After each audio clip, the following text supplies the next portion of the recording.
Welcome to the Learning Pines YouTube. We hope this video helps. You start by confirming the pattern and preparing materials.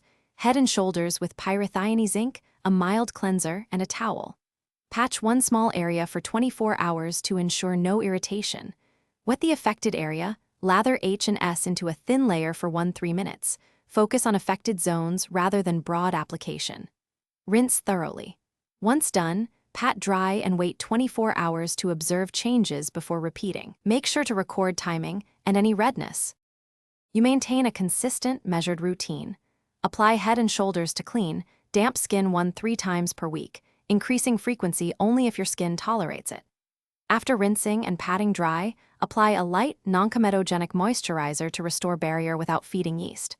Once you see improvement, taper to maintenance frequency. If you use topical prescriptions, space H&S and medicated creams by 15-30 minutes to avoid interaction. Make sure to track progress with photos and notes. You wrap up by transitioning to maintenance. Reduce H&S to once weekly once lesions fade, and keep hygiene strict.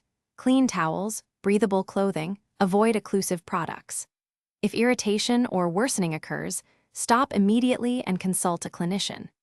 If there is no improvement after about 6 weeks, consider switching to alternative antifungal shampoos like 1% selenium sulfide or adding a topical antifungal prescribed by your provider. One key tip: if flares come back, reassess products and frequency rather than increasing concentration.